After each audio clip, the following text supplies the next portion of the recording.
Every single, yeah.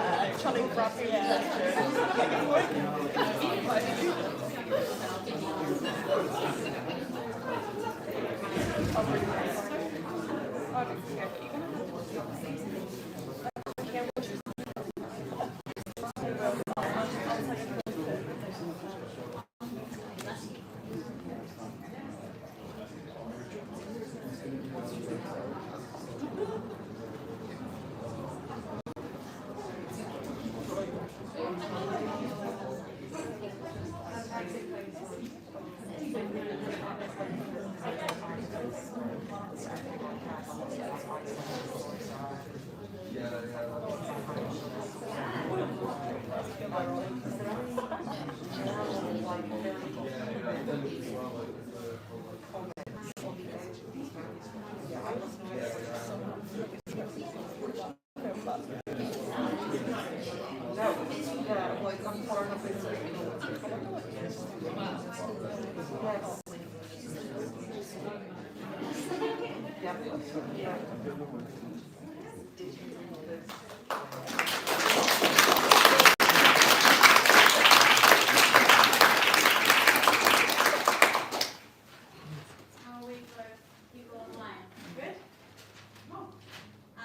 everyone, welcome to the Georgian House. Thank you for coming along this evening for our event with Dr Delaney and his new book, Queer Georgians.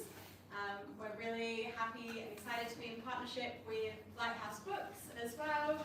And so, I think we're just going to kind of dive straight in. But before I do, actually, the fire alarm is not scheduled to go off. So if it does, please follow me and Robbie and Kit, who is the other one in the gilet who will arrive soon. And we will escort you out of the building safely. But yeah, so kind of how it's going to work is for the next 35, 40 minutes, I'm going to ask Anthony some questions. We're going to have a bit of a chat. And then I'm going to send it over to you guys to ask a couple of questions and anything you've got on your mind. And then Anthony will be signing books through next door in the parlour. So Lighthouse have them for sale, and then you can get it signed. And if you haven't been here before, there's also time to explore the house after the book signing as well, if you're interested. So, to get started, I thought I'd say a little bit about me, and then I'd let Anthony just brief, and you can introduce yourself, and then we'll get stuck into the questions. So, my name's Indigo, and I work here at the Georgian House as the Visitor Services Assistant, but I'm also a writer and researcher looking into queer history in Scotland. It just happens to be at this point in my life that it was also the 18th century. Helps working in the Georgian House. And here at the Georgian House for the past couple of years, we've been developing a program of events and activities that engage with 18th, early 19th century queer history in Edinburgh as well. And you all should have got a little leaflet for your queer history guide to the Georgian House. And so we're extra delighted to have Anthony here with us this evening to talk about his new book. Who are you? I don't know anymore. My name is Dr Delaney. I am an actor, historian, and writer. I also present After Dark on History Hit, which is our podcast with Mel Kelly. And I have just really, I was just saying this, it feels like I've released this book 258 years ago, but I actually released it 10, 11, 12 days ago or something crazily recent. But it's been amazing, so I'm very, very happy to be here with you this evening. We're happy to have you. So we know that you're kind of in the middle of your book tour at the moment. So we were saying before as well, I had the privilege of seeing your first kind of book launch event as part of the Edinburgh Book Festival, and was really excited to have you back. So you said you could do it in your sleep now. Easy. You've been talking about it so much. I know as well that it is your first book. Yes. And so how has the experience been so far with having the first book out? Tell us a little bit more about the experience of being a first-time author. It's been surprising, I would say, number one, and it's been weirdly, I hate to say this because it's not very me, but it is what it's been weirdly emotional. And I suppose I'll concentrate on that first. Like, most historians will release their first book first. That's what happens. That's what I've done. But it occurs that the day of the official release, which is the 4th of September, I remember getting up and I was showering and I was thinking to myself, why are you so emotional? This doesn't make sense. Like, just release the book and get on with it. It's fine. And it really, this is so obvious in many ways. And I was aware of it to a certain extent writing, but it really hit me on launch day when I was handing it over in many ways. But I have realised that it's also a personal history, and often when you are queer or part of the LGBTQIA plus community, these histories become so valuable to you because they've been denied us to such a great extent. That actually, that's what I was feeling on launch day. I was like, oh God, I hope this means, I hope this finds the people that I would like it to find. And then I hope it means something to them too. So this is why things like this are really, really useful and incredible, and very grateful to be able to do this, because, you know, I think with a book that's queer and 18th century by a debut author, it's hard to find space, especially in a September market. So to be able to come here this evening and talk to you guys, or to spread the word in person, has been a real gift, because, you know, no shade to anybody, but you could just also write about the Tudors and be perfectly fine. That's what I've done. So it's great to be able to go out and meet people and to see them in person. So yeah, it's been a gift. And so that leads me very nicely into my first official question of why you didn't choose the Tudors. I don't know. Why did you choose the Georgian period, and what can we learn about queer lives maybe then and now from the Georgian period in particular? Okay.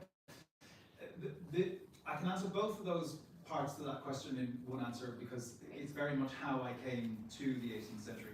I was looking around for what I might research for a PhD. I was just thinking what that might look like, very cautiously at the time. This was pre-pandemic, so I was just scoping the field a little bit. I knew I wanted to do something 18th century, I just wasn't quite sure what.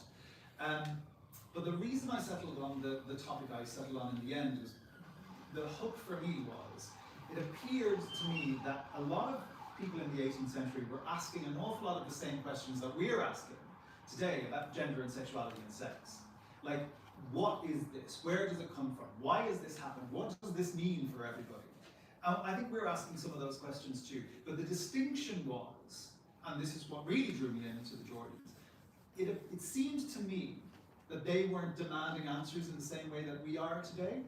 They were kind of happy in the unknown, and in the mess, and in the questioning, and in the, now I don't want to paint that like it was, you know, this utopic tolerant time. It wasn't. If you were a same-sex attracted man, your life was literally on the line if you were found out. But nonetheless, they didn't seem to have the need to categorize and therefore control in the same way that the Victorians did.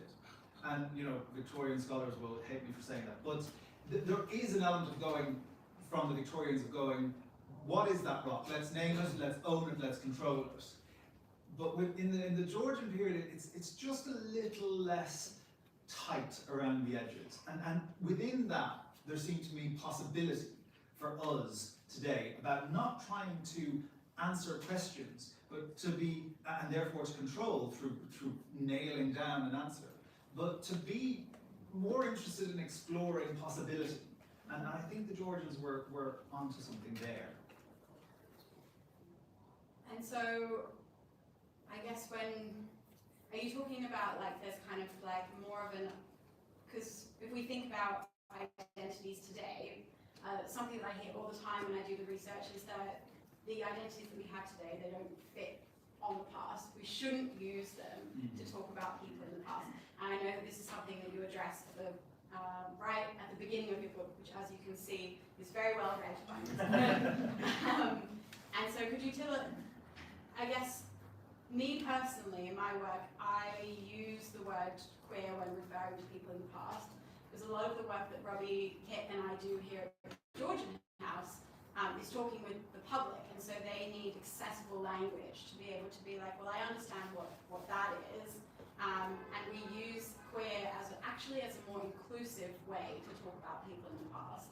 So is that kind of, would that kind of come under what you're saying as well, with kind of people being less interested in the categorization and more in the experimentation of many things that we would now see as identities, but not to them? I think one of the things that comes up a lot when you do queer histories, and when you put the word queer in a book title that is about the 18th century, is, as you're saying, nobody would have identified as queer in the 18th century. And so therefore, how can you write a book about what you are calling queer people in the 18th century? I think it's a legitimate question. But if you're going to ask it, and this never happens, they didn't call themselves Georgian either. Nobody ever has once asked that question. And I just think you have to hold queer histories to the same burden of proof and standard of proof that you would any other history. The Tudors did not call themselves the Tudors. Never. They would never have identified as a Tudor. That's not something that would have been in their lexicon. So as historians, we constantly use anachronisms all that time to communicate the past. And so if you allow us that in terms of talking about the Georgians or the Tudors, or even a term like family, for instance, belonging to a part of a family, it didn't mean the same thing in the 18th century as it means now. So if that's allowed in historical practice, then the application of the word queer has to also be allowed. It has been allowed since the 1960s, 1970s in academia. That's been just the word that has been applied. So anachronism doesn't really bother me that much, because in terms of public history and even academic history, it's used all the time. It means if you're asking that question, you don't understand how history works or is communicated. And so that's for those people to go and do that work. Because we can't explain an entire field of study in terms of that. In terms of identity markers of where they are categorizing themselves, there were certainly identity markers. They wouldn't have been queer, but we do have terms like Molly, Cot Queen, Robin, sodomite, obviously, often female husbands, often applied in a derogatory manner, in fact, almost exclusively. But there are nonetheless those identity markers there, and as a result, I'm answering so many questions now, so apologies if I'm taking questions right from you. But there is also then, because of this idea that, oh, I belong to this set of people, and it's there, and we can talk about examples as the evening goes on. There is a sense of what we would now term a queer community in the 18th century, without a shadow of a doubt. They are very much seeking out community in order to feel comfort, feel joy, feel happiness. And that is something we are told that doesn't exist in the queer archive in the 18th century, that it's my houses to the gallows, and that happens too. It's how the book opens, the first two chapters. But there is joy in here, there is comfort, there is sex, there is love, there is celebration and camaraderie, and full, meaningful lives. And that is something I think that I really want to highlight in this, that there is joy in this archive, and we deserve to see that in history books. Yeah, I agree with all of that. Thank you. That's why I said yes to this. So I want to talk more switching to a bit more like academic, because I was really interested in the word that the term that you coined in your PhD, heteroregulation. It's easy to say, yes. That one just rolls off the tongue. Yeah. Could you tell us a little bit more about what that means and the context of it for the book as well, for people who haven't read it? Yeah, so if you're reading kind of academic text, or you'll hear it in just talk around queer lives or how queer lives are shaped by society, you'll hear the word heteronormative an awful lot, which means that normal positioning. And I just rejected that, because there's no such thing as a normal positioning, because it implies that nature has positioned the normal, as opposed to the fact that people have made this set of rules. Therefore, these are not naturally occurring things. They are regulated. They are people deciding we need or want this law in order to regulate this set of people or this set of identities. So heteronormative to me implied something which is purposely implied about going, this is as nature intended and other people are beyond that. Heteroregulated goes, there were some set of people at some time who decided to enact these set of laws or customs or social, mores, whatever it is. And to me, it switches the perspective to going, people have made these decisions. This isn't a normative positioning, it's a regulatory position. It's a set of customs and laws that other people have put in place in order to marginalize another set of people. So it's really deliberate, and I think heteronormative doesn't quite capture that, so that's why I changed it to heteroregulated. I only mentioned it once in the book, you won't have to read too much. It is in there. Well, I love it. I think it really encapsulates some of the work that we're trying to do here at the Georgian House and work that I do as well in like my freelance stuff of being like, queer lives are an essential part of the recipe of a time period or a place, and you can't tell a complete story of the Georgian house or the Georgian period in Edinburgh without talking about the different ways that different people experience that place in that time, and queer people are part of that story. I would even push it one step further, which is not so much in the book, but was in my PhD, that the idea of home, as you will know better than me, comes to us from the Georgians in many ways. And if that is the case, and it's widely accepted that it is, one of the premises of my PhD was that that idea of home was actually formulated by two, what we would now term queer men. So therefore the idea of home comes to us, I think, and a lot of experts think this anyway, from Lord Burlington and William Kent in terms of their idea of decoration and of what rooms are for comfort, what rooms are for function, what rooms are for family, what rooms are for, you know, if you're in a house like this, staff. That is what Kent, Burlington, not so much invention, but they materialized it into what we would understand as what we're seeing now, almost this type of interior. And their relationship is decidedly queer. And so therefore my take in the PhD is that our idea of home now is a queer idea. It was invented by queer people. And it's just interesting that, you know, 250, 300 years later, there is this association between queerness and lack of home, or being kicked out of home, or queer, this doesn't live in this space. We can't comfortably accommodate this. But again, that's a form of regulation. We've been regulated out of spaces that we actually invented. Again, according to my PhD, which, you know, I would say that. But it is in there. We are, and you know, you're talking about this idea of including queer histories. But actually, our queer histories also include everybody else, because these are histories of mothers, of fathers, of sisters, of brothers, of aunts and uncles and family, and unless you're telling these histories, when you talk about domestic histories, family histories, 18th century histories more generally, then you're not giving the full picture, and you're not understanding how we all fit into this together, and how we, you know, how we can elaborate each other's histories. So this really is like an invitation for everybody, queer or not, into the 18th century to discover how queer it actually was. Yeah, they really inform each other. Yeah. In a big way. Yeah. So, do you think that writing about queer history is a type of activism? Yes, I do. I think the way I kind of say it is showing up. And I think we all are at a point in time, particularly when it comes to, say, our trans brothers and sisters, for instance, where showing up for the queer community is important. And I think you have to show up in the ways in which you can best show up. And I have asked myself, particularly now at this moment in time, how best do I show up? And you know, some people are incredible at organising marches, and they're out, and they're vocal, and they're present, and they're visible. And I do some of that when I can as well, but this is how I show up. And I hope that in showing up like this, it does make a difference to the queer community today, because it feels, that was one of those reasons why, you know, that the day of release I was feeling quite emotional about it, because I was like, it's for everybody, but it's very much for the queer community, and it's very much my way of showing up in the way that I can hopefully best do that.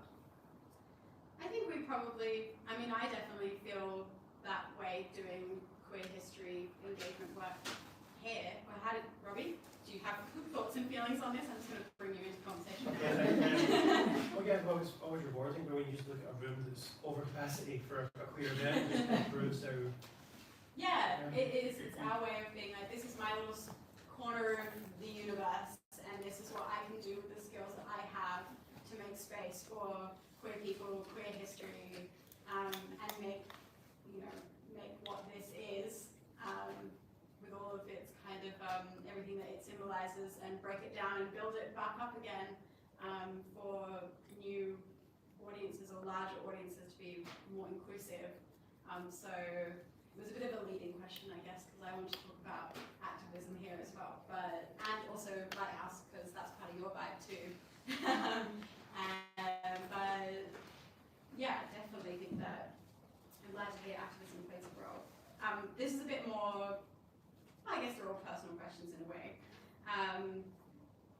which queer Georgian from the book would you most like to go to the pub with, and why? This is easy. I can answer, well, actually quite a few of them actually, but my favourite, one of my favourites from the book is Mary Jones, and she finishes the book, and Mary is what we would now term a trans woman living in New York, and she is probably the first free black person in her family, from what I can tell archivally. So she is right on the precipice of defining her existence in a world that doesn't want her to exist.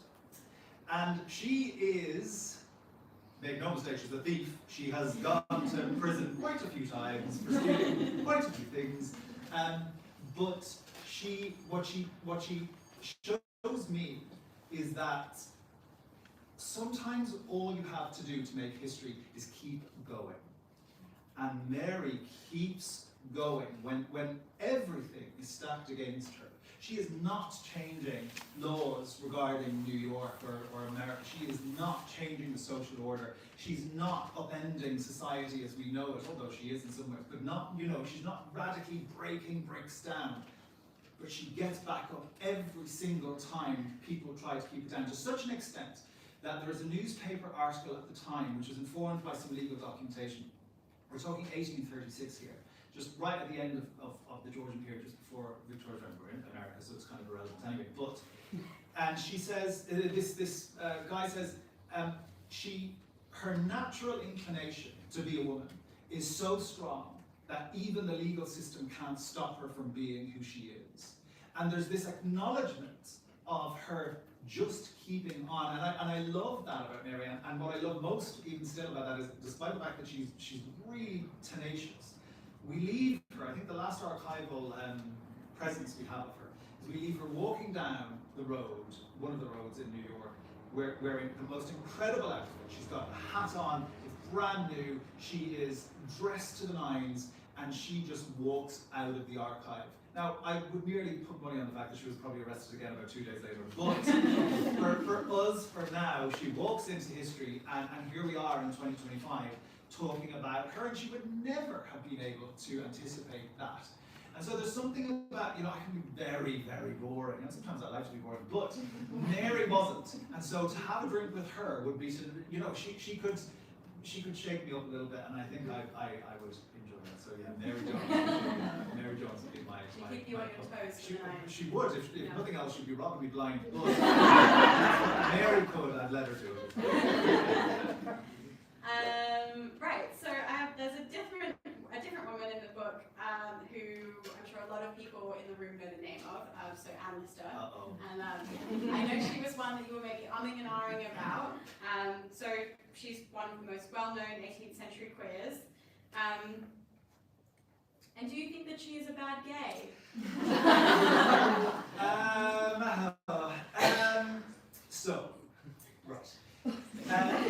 People love Anne Lister, and people should continue to love Anne Lister. I think that's fine.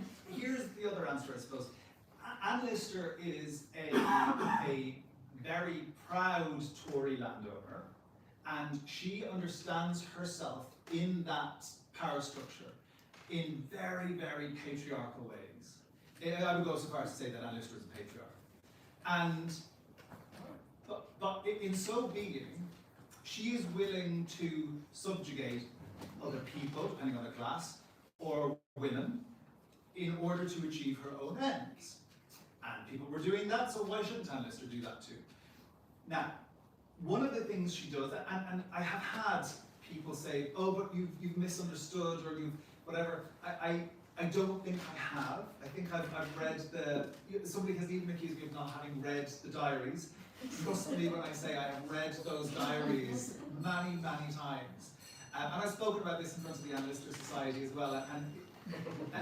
No, in a really positive way. They were very receptive and very kind of, these are scholars, and they understand the nuance to the archive, I think. But Anne Lister there is a pattern of two women, one early on in her life, and then Anne Walker, who end up in what we would now understand as psychiatric care following her relationship with them.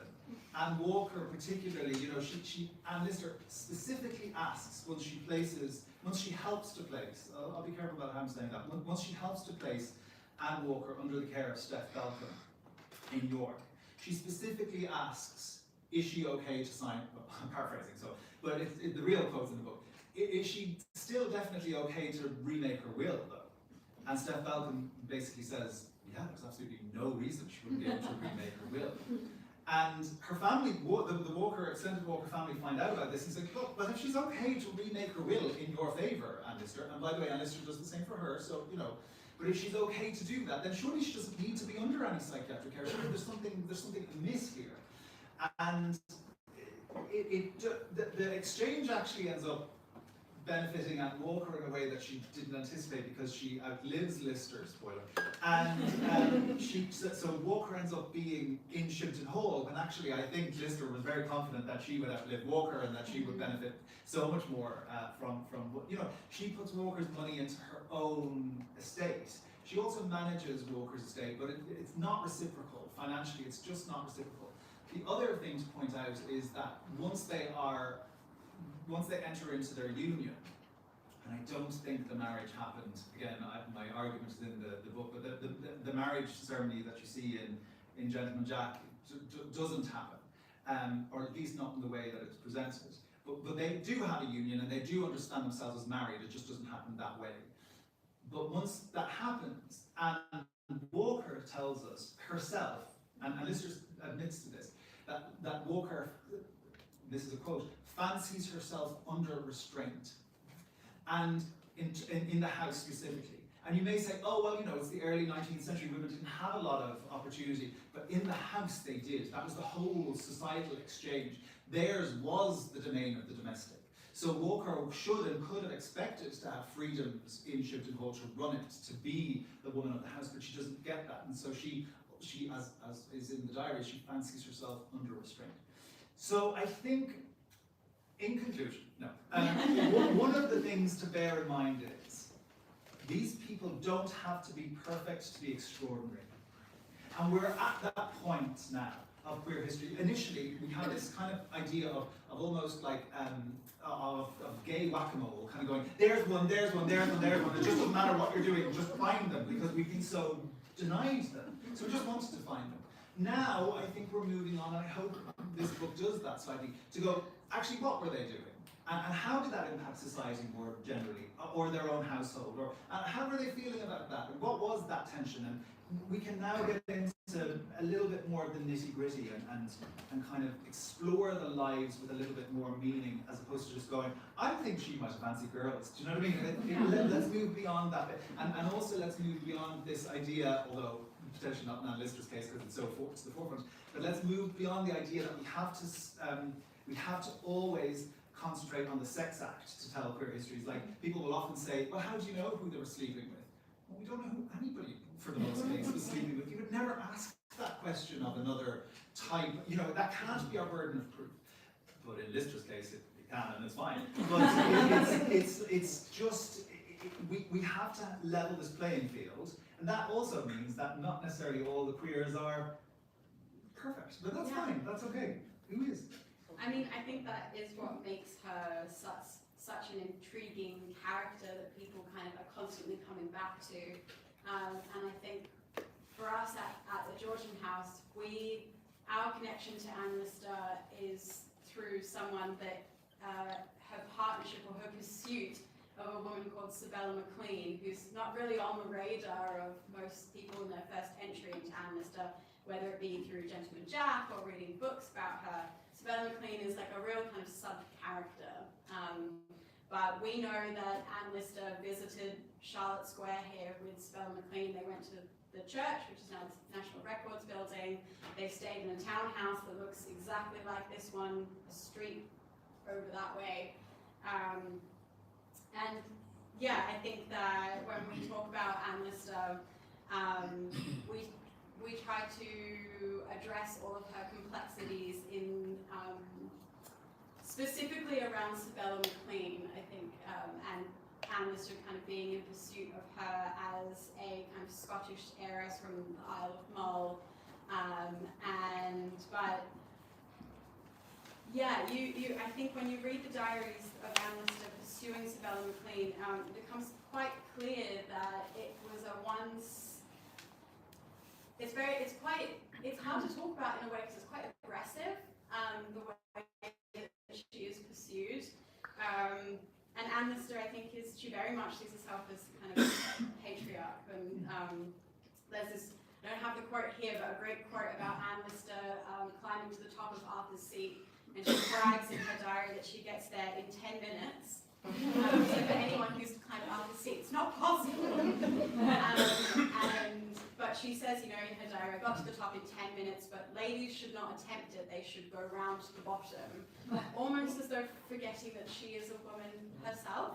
And so, you know, she kind of distances herself from these kind of gender constraints, but she's also reinforcing them at the same time. And yeah, like if you read the diaries about Sabella and the way that Anne Lister pursues her, not in financial terms, but in more like physical terms, it becomes very clear that there is she kind of has there's a level of expectation that Sabella, or the woman in the pairing, I guess, or should resist in some way, and that is what makes her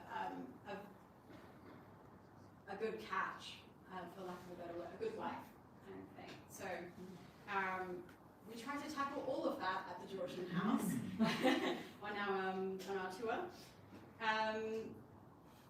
Cool. So we talked about a few of the characters. We talked about, but I was wondering why you picked the people that you picked. Maybe a few people who didn't make the cut that you really wanted to include but couldn't. And if they're in the book in a particular order for a reason, like if you're trying to tell a story through them in a particular order. Sorry, many questions. No. So the order they're in is chronological, and the reason for that is to try and, well, just because it's neater in my brain, but also just to give a sense of how things are changing potentially over the course of 100 plus years, which is covered in this book.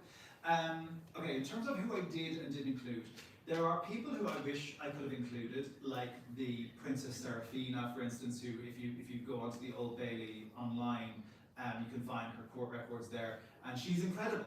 She's absolutely incredible. She takes a man to court for stealing her clothes, which are probably the most valuable things that she could possibly have owned at that time. But we're really limited to that court record, and we probably get an insight into her entire existence of about 30 minutes, and then we know she was at Royal Vauxhall Gardens, so to speak, at some point as well. But it's so minute that it's hard to eke out a life there.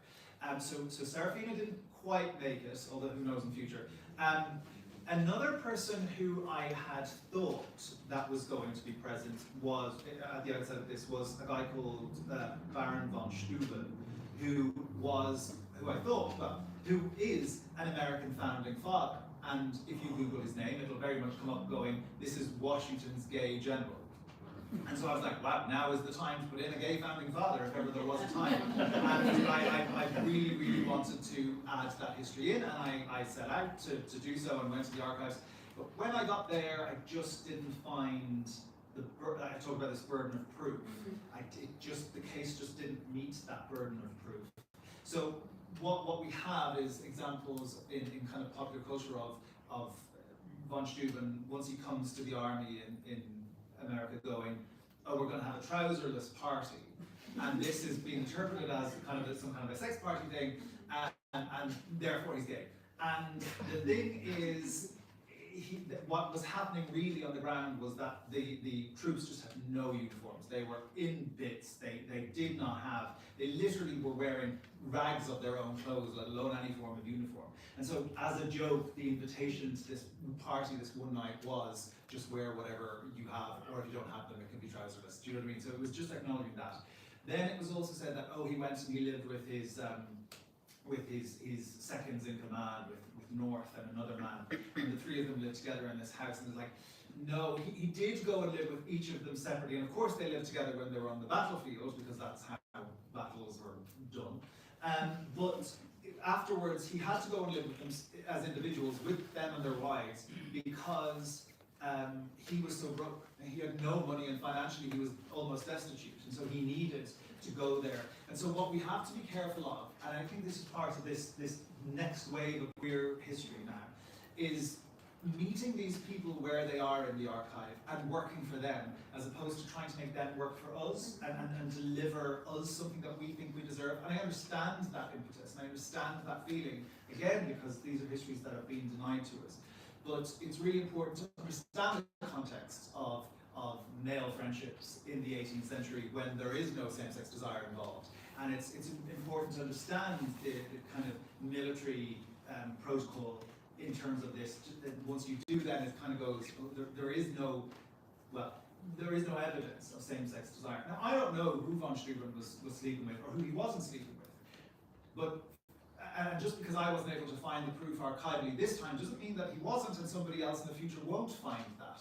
But I just wasn't convinced by any of the material that I found in there, so he didn't make that cut either.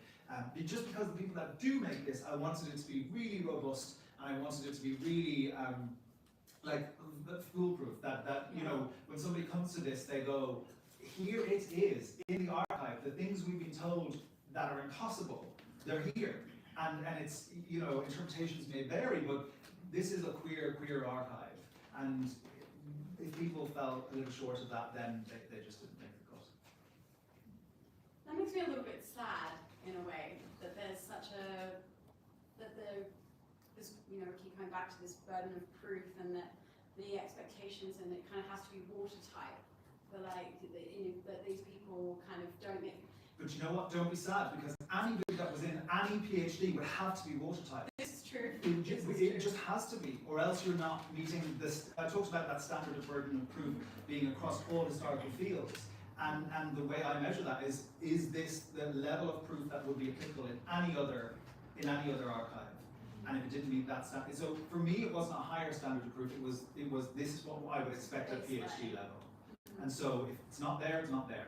So yeah, it's I don't think it's something to be sad about. I think it's something that we have to meet the challenge of and be robust in our historical research. And therefore, when we are presenting these histories to the world, then we can stand by them and go, this is it. There is a difference, I will say, between the queer archive and the act of queering the past. Those are two different things. One is very historically grounded, and it's how I work, because my training is as a historian. And then there's something that's far more literary and useful, and you can queer everything until the cows come home. And one should. But it's not what I'm trying to do, and it's not what this book is. So, you know, people queer Jane Austen all the time. People queer all kinds of 18th century things or Georgian things. But those people are very often literary scholars. And that's a way to kind of blur those edges of that archive. And that's a really useful scholarly thing. But it's not what's going on in here. What's going on in here is archivally supported black and white facts. And I think that's how everyone should be doing history, whether it's queer or not. So that leads me nicely into my next question as well. Can I just have a time check as well from someone? How are we going? Sorry, I'm just getting carried away. I'm like, well. So there was a single sentence that stood out to me in the book, and it was, "We are bound by the information that has survived." Mm-hmm. So I guess we're kind of on that road already. So I was hoping you could say a bit more about that and your research journey in relation to that. And so you've kind of already said it, but can you say it again? Yeah, I will. I'll say something good. No, I'll tell you what a good example of that actually, and a good example of where the archive is. We are bound by what survives, but actually sometimes you'd be surprised by what survives, and you'd be really encouraged by what survives. And sometimes we've just been looking in the wrong place, and so what survives has been really blatant all along, and actually we just ignore it. In other examples, and again this is in the final chapter of the book, and I put the document in there so you can see it, we have literal physical examples of some of the things that survive have been interfered with. So we have a document that contains Mary Jones's name, for instance, a legal document during one of her legal processing, one of her many legal processings. And somebody has gone into the archive, I don't know when, it's impossible to tell, and with some form of eraser, tried to erase the name Mary Jones from the archive. So we talk about this idea that people try to erase queer histories.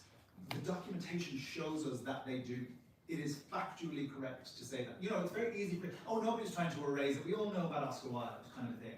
Sure, I mean, one person, right? But, and I like Oscar Wilde, but that's not, I don't mean to dismiss him so readily.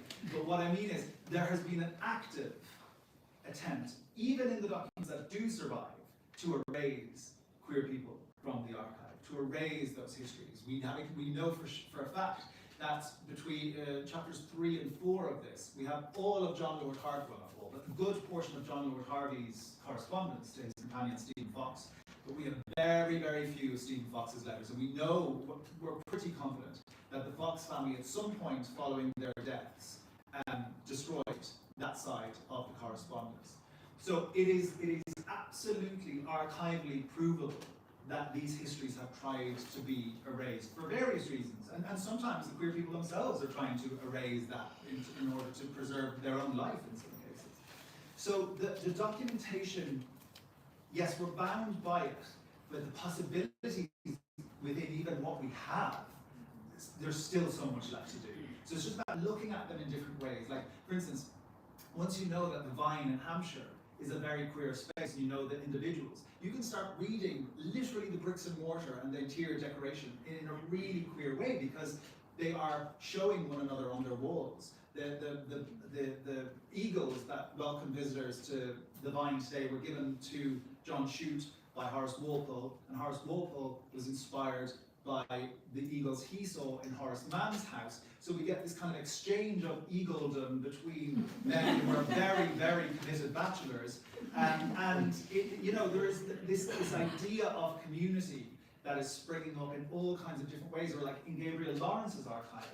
Yes, we're bound by the fact that it's a legal document that leads to his death, but within that, we have the idea that he has a 13-year-old daughter. He used to be married. His neighbours adore him. His friends come from far and wide to defend him in the court case. So we're bound by them, but we're also not necessarily limited by them in the ways that it might first seem. There is possibility within that archival material, and more that hasn't even made it in here, so there's still work to do. What about interpreting gaps in the record? I know you want to work with what you've got, and that's what you're saying, but what about when it comes... So I'm going to give you an example of one that we try and work with here. So we talk about molly houses on our queer history tour, a really important part of 18th century queer life, but we have no record at all of there being molly houses in Edinburgh. The only way that we know that there were molly houses is because they were raided and they're in the police records. Yes? Yeah. So, who's to say that there wasn't a molly house in Edinburgh, but it was just never raided and no one ever knew about it? So, please. there was a molly house in Edinburgh, and I can tell you where it was. Because I have done this. I lived here during part of the PhD. PhD or just the book? I was here for 2 years anyway. And one of the things that I decided to do was try and find molly house in Edinburgh, because we will have been there, and that's kind of that's the instinct that you're talking about. It's like, I know this must have happened, and so this is how this is in the archives, not those ones, the other ones. I can't remember the names of places now. The National Library. Yeah, the one opposite the train station. Right, that guys, taking notes. Yeah. So this is all in there. So what we have is, we have this one particular case from the 1820s, as memory serves, so Georgian. And these two men are arrested, and they are clearly trying to, in their terms, commit sodomy in one of the wynds in town. They have come from an establishment in Cowgate.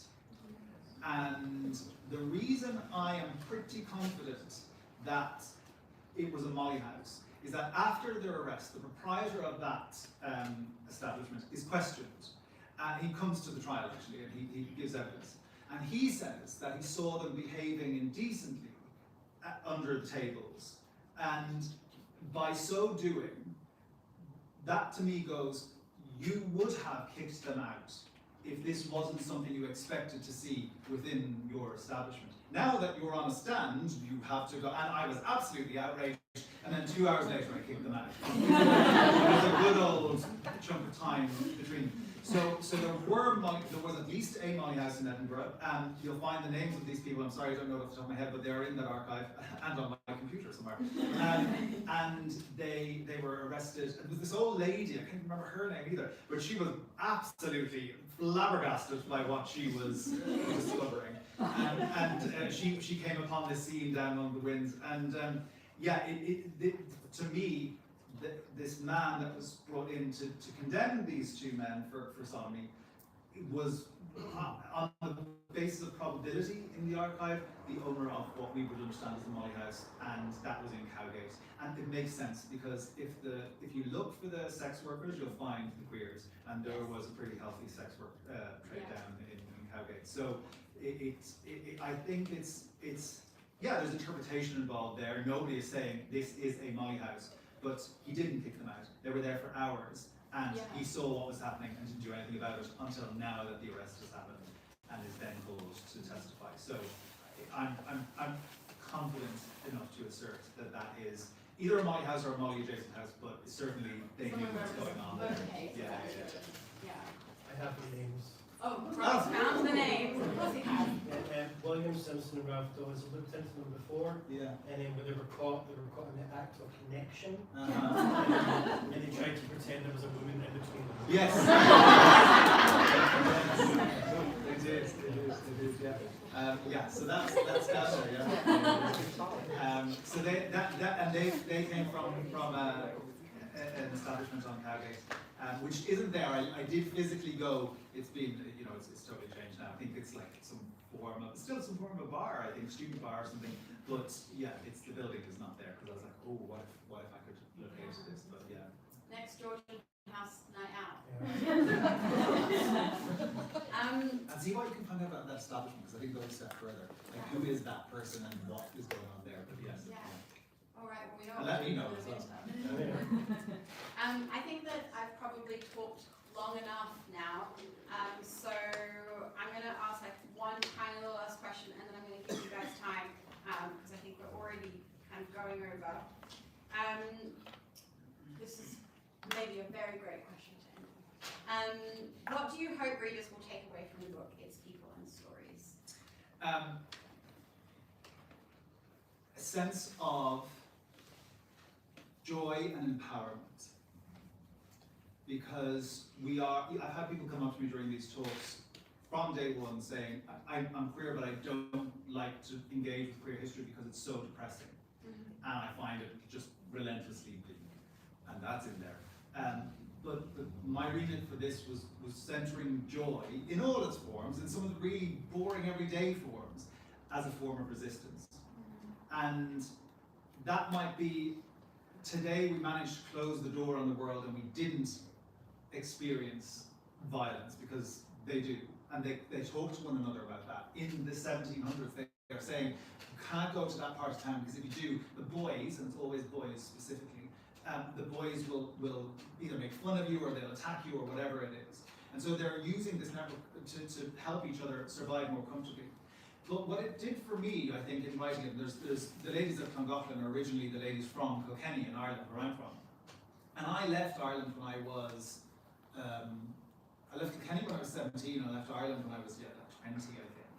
And I often very much didn't feel like I belonged there, because it was like, I don't know where I fit. And a lot of that was my queerness, making me feel, or being reflected back to me by other people and making me feel like I didn't belong in that space.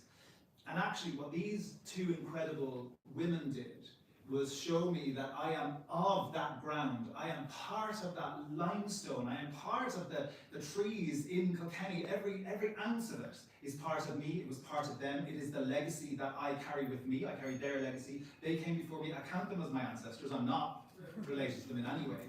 But it showed me that I belonged in that place. And I think this is what I'm kind of desperate to tell queer people at these events, and to find people who will then tell other people, is we were here and the power that we can channel through these people. And it's because of the possibilities within that power that they don't want us to know about these histories, because they are so powerful. And they root us so much deeper than we have ever been allowed to think we could root ourselves before. And this isn't the beginning, by the way. They don't begin in the Georgian period. This is just trying to push it back that bit further. So if that's the one thing that people could take away, that there is a sense of rootedness because of the depth of these histories, then that would be my job done. My ancestors are also from Kilkenny. I know. Actually, really? Actually, really. Well, they're from a small town called Callan, which is Oh just yeah, outside. I nearly bought a house there, but I didn't. Yeah. So yes, my ancestors from Kilkenny, and I've been to Kilkenny twice. I've been to the castle, and very queer. Very queer. That's where Eleanor's Butler. from, yeah. She grew up there. Or She came back there when she was in her 20s. family ties Yeah, in her house. And yeah, when I read the book, I couldn't believe that I have a connection. My Kilkenny connection is a convict connection. So my ancestors committed some crimes and then got shipped off to Australia. But nevertheless, Kilkenny is a rooted queer place for me too, which is kind of That's crazy crazy. to say. Oh my gosh, amazing. Yes. Sorry, you mentioned that before we started. Yeah. So that's the bang I'm going to end. That's the archival.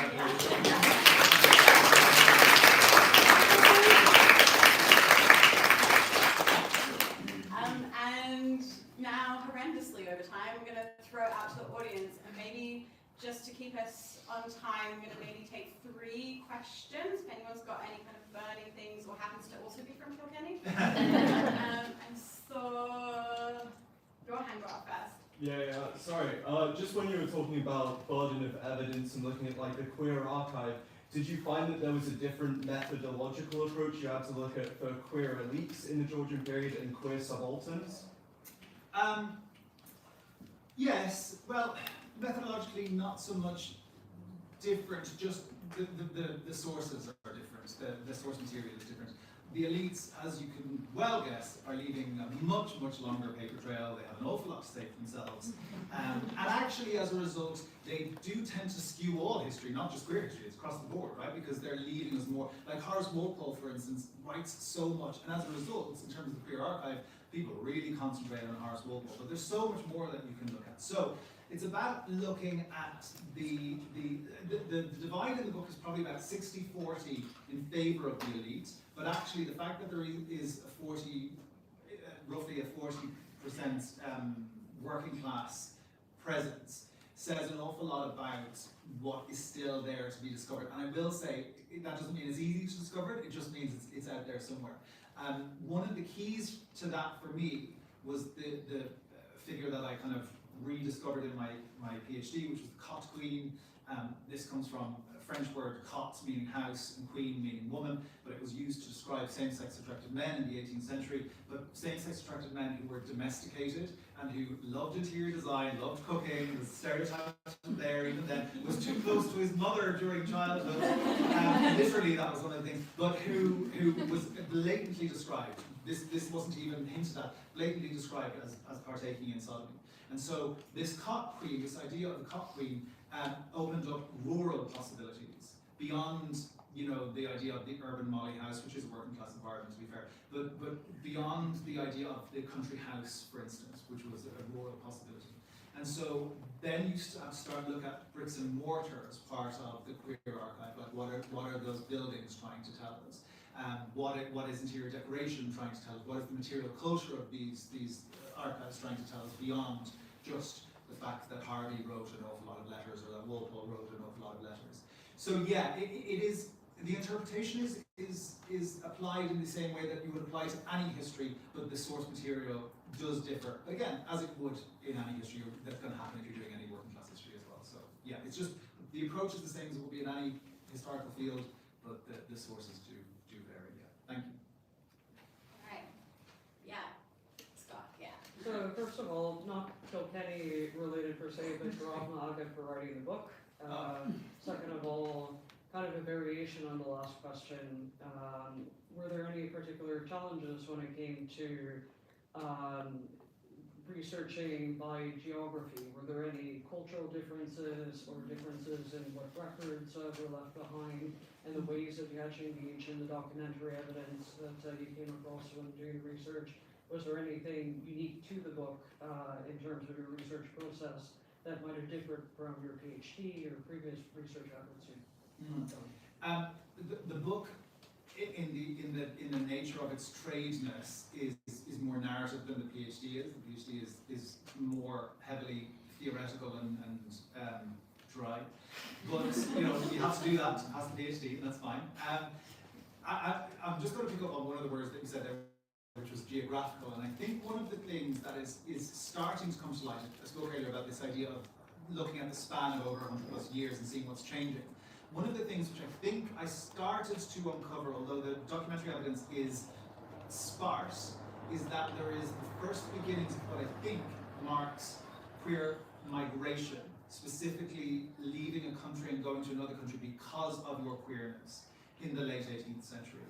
And it is not just open to elite people.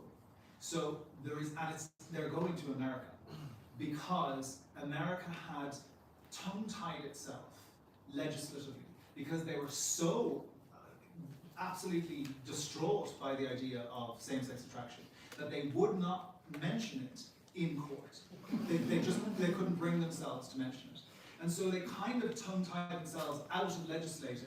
And so then you see this thing of gender non-conforming and same-sex attracted people. I think I only have 3 examples in the book, so it's not the most robust set of examples. But I do think it's hinting at the beginnings of a pattern, where people are leaving the UK specifically, well, we would understand it, the UK now, and going to New York specifically.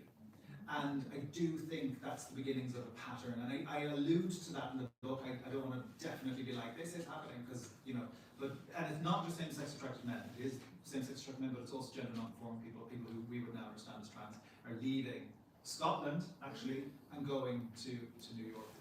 George Wilson is someone who leaves Glasgow and heads over. So geographically, there is this idea of getting out sometimes, and a lot of queer people can still relate to that, I think. But yeah, that was one of the, in terms of geography, that was one of the things that stood out to me, this idea of going and starting that trend even then. No, that's really fascinating.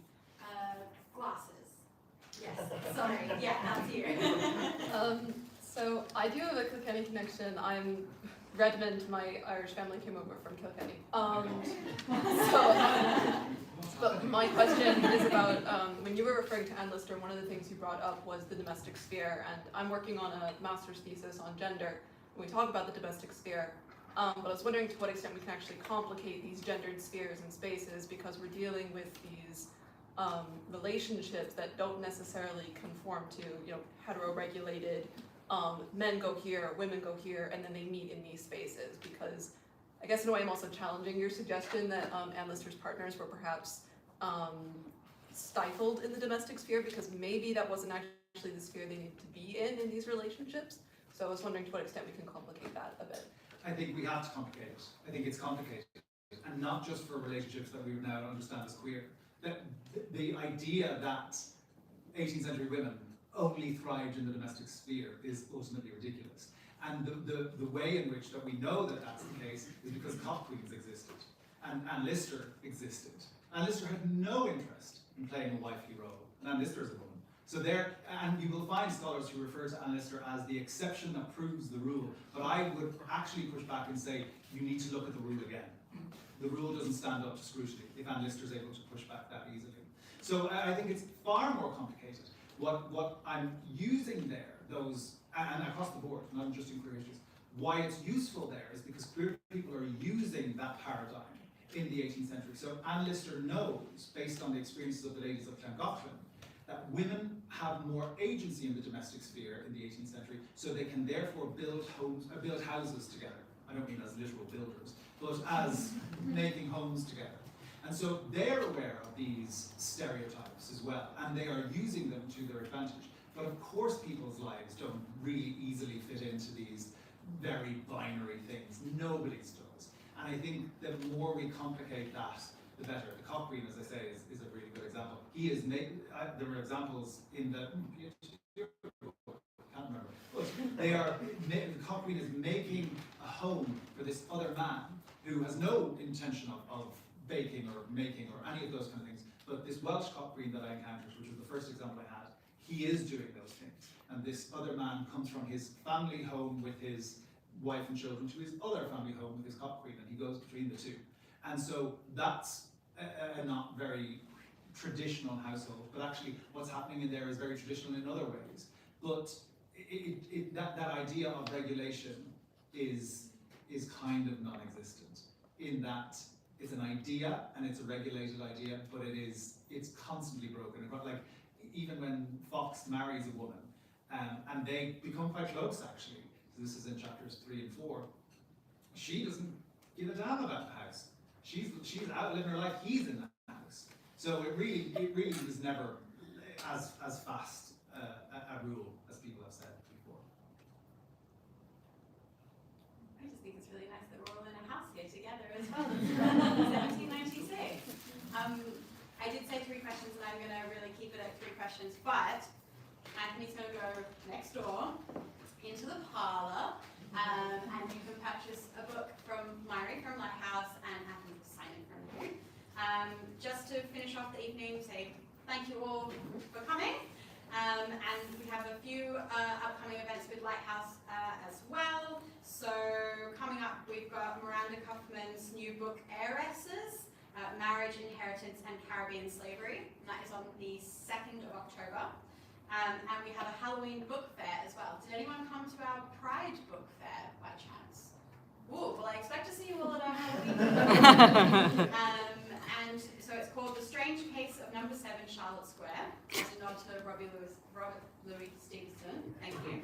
And we'll be having a reading by Michelle Sloan from her new book, Mrs. Burke and Mrs. Hare. So hope to see you there. Book tickets on our website. What was that, Robbie? Oh, and our bookshop is open downstairs in the basement in the servants' quarters. If you haven't been down there yet, it's a secondhand bookshop we opened this year. So if you're looking for any winter, autumn reading, please go down and have a look before you leave. But other than that, you're going to